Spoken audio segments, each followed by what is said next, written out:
stop it. I haven't even said anything yet. Actually, no, you can keep clapping if you want. Oh my God. Hi there. Oh, hello. It's me, Earth's mightiest Deadpool. Are you guys ready for story time? Well, that's good, because I sure have a story to tell. Today's story is a beloved bedtime classic, matched with a very profitable licensing agreement. You guessed it, it's Cinderpool. You see what I did there? It's Cinderella, and you guys get it. Oh, thank you guys so much for coming. Let's see, where do we start? Once upon a time. You know what, it just feels wrong when I'm doing it with myself. Why don't we all say it together? 1, 2, 3. Once upon... See, wasn't that interactive and fun?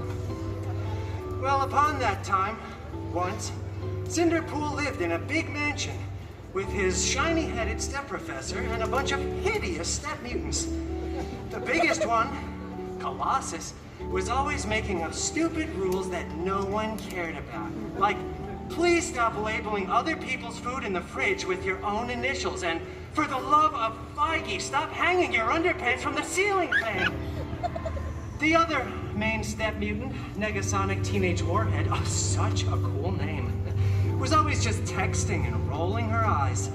They were both super jealous because Cinderpool had a much larger fan base. I mean, this isn't story time with Colossus, is it? Well, one day, an expendable non-union extra came running across the mansion grounds, screaming. You see, King Thanos was planning the biggest battle of Phase 3, the last truly relevant phase.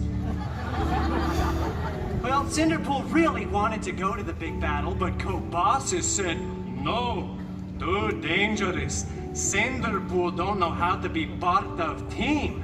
And then Colossus ripped up Cinderpool's favorite costume, and Negasonic Teenage Warhead, again, just such a cool name, made it explode with her mind powers into a million pieces.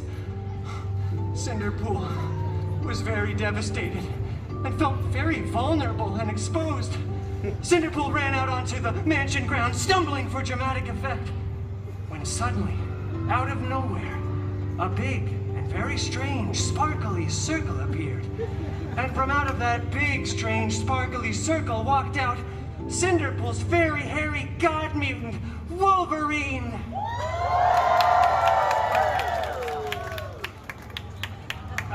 I said, out stepped Cinderpool's very hairy god mutant, Wolverine! Okay, well, I guess Logie Bear couldn't make it in today. Well, that's fine. I'm used to doing it with myself anyway. Oh, very hairy god mutant. I really want to go to the big battle, but my mean step mutants vaporize my costume. Shut up, bub! Growled Wolverine, lovingly. But I really want to go to the big battle, and I don't have a costume. Hey, go find yourself another costume, all right? Come on, stop bothering me. I'm out of here. I'm going to Pim's right now. Okay. After that very sage and very Australian advice, Cinderpool headed over to the wardrobe department to get a fresh, clean costume, and then headed over to the battle. Well, Cinderpool actually missed most of it because he stopped for chimichangas along the way. I mean, priorities, right? This guy gets it. But rest assured, when he got there, the Avengers were still winning, and Captain America just looked so handsome and so cool. Then, when the aliens were finally fleeing away, Cinderpool saw something on the steps of one of the spaceships. It was a single glove. Oh, it was so pretty. It was big and gold with beautiful jewels. I think there were 6 of them, not that that's really relevant information. Oh, it was so fancy. I wonder who this fits, thought Cinderpool to himself, before trying it on.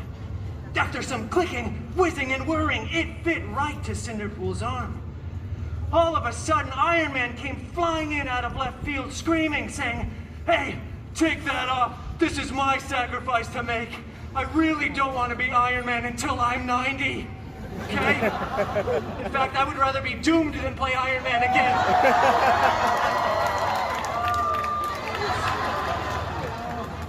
And And then, you know, other much less relevant Avengers came running too, saying things like, hey, stop, take that off, that's not a toy. Whatever you do, do not snap. So of course Cinderpool snapped. Cinderpool snapped a bunch, both physically and mentally. And then the weirdest thing happened. I don't know if it was related, but half the people kept disappearing and then reappearing and then disappearing again. So many people were crying. Tony said I love you like 3,000 times. It was pretty weird. But then eventually, everyone came back. But then the Avengers tackled Cinderpool to the ground, ripped off his new favorite glove, and then when they remade the movie, they CGI'd Tony's head onto Cinderpool's body, and it went on to become the most financially successful film in the Feige cinematic universe, the FCU, as I like to call it. But that's okay. I mean, everything honestly worked out for Cinderpool because Cinderpool went on to start his own, even more successful franchise, yeah. Yeah, that's right. You guys have seen a couple, huh? Yeah, pretty good. So successful, in fact, that he was eventually invited to be part of the Avengers Endgame 2. Electric Boogaloo. Yep, that's right. In theaters at some point. Well, that's the end. Game. Okay, that sounded really fake. Can you do a little more genuine laughter than that? I practiced that in the shower all morning. Okay, there you go. Those are genuine smiles. Okay, well, thank you all for coming to another illustrious story time with Deadpool.